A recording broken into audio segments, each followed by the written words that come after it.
প্রিয় দর্শক, আসসালামু আলাইকুম। আশা করি আপনারা সকলে ভালো আছেন, আমিও ভালো আছি। প্রিয় দর্শক, আজকে আলোচনা করব তারেক এবং ইলিয়াস হোসাইন এবং পিনাকির সাথে। তারেক, আমি কিন্তু ওই তারেকের কথা বলতাছি না যে বিএনপির, আমি বলতাছি গণ অধিকার পরিষদের সাবেক তারেক রহমান। তার বিষয়ে আজকে কথা বলবো। প্রিয় দর্শক, আপনারা জানেন যে ইলিয়াস হোসেন পিনাকি এবং তারেকের কমন পরিচয় ভারত বিরোধী অ্যাক্টিভিস্ট, ভারত বিরোধী রাজনীতিবিদ, নেতা, যাই বলেন সেটা, তাই না? কমন জায়গা হয়েছে তারা আওয়ামী লীগ এবং ভারতের বিরুদ্ধে।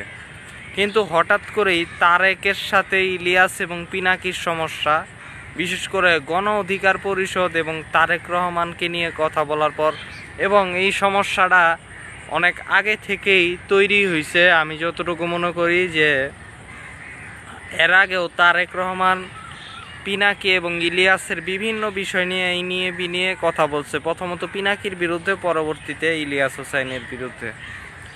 তো বিভিন্ন কথা, মব জাস্টিস, হ্যান ত্যান, এগুলি। তারপরে ইলিয়াস এক পর্যায়ে ভিডিও বানাইছে তারেকের বিরুদ্ধে, এর আগে কোনো কথা হয়নি।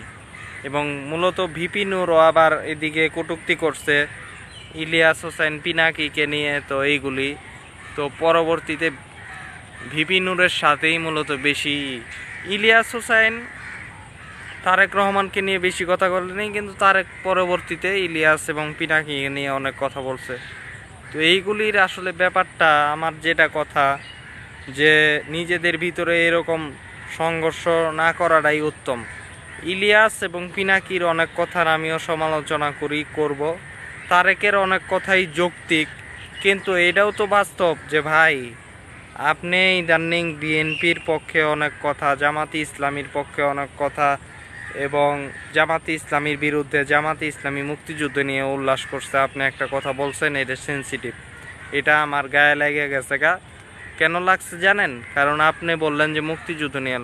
আরে ভাই, তাদের একজন নেতা এত দিন পর মুক্তি পাওয়ার পর সেই উল্লাসকে আপনি মুক্তিযুদ্ধের উল্লাস হিসেবে দেখলেন, সেটা তো আপনি অন্যায় করছেন। আমি মনে করি এটা তো আপনি মিথ্যা কথাও সেই হিসেবে বলছেন যে তারা নাকি মুক্তিযুদ্ধ নিয়ে উল্লাস করছে। না, তারা একটা নেতা, তাদেরই নেতা, সে মুক্তি পাইলে সেটা তো উল্লাস করবে এবং করছে।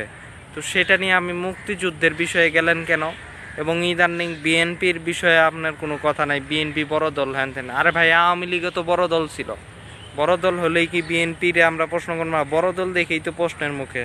এবং ইলিয়াস এবং পিনাকির যে ইস্যুটা, এটা একটু কিছু ক্ষেত্রে একটু বাড়াবাড়ি ঠিক আছে, কিন্তু বাস্তবতা আপনাদেরও অনেক কিছু ব্যাপার আছে, বুঝতে পারছেন?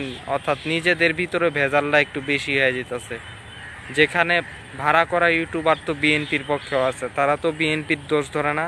ইলিয়াস আর পিনাকি নাইলে বিএনপির দোষ ধরে, ইউনূসের দালালি করে। কিন্তু আপনি যে নাগরিক টিভিতে যান, তারা তো বিএনপির কোনো দোষ টুটি ধরে না, খালি জামাতি ইসলাম আর ইউনূসের পিছনে লাইগা থাকে। শাহেদ আলম একটা আছে।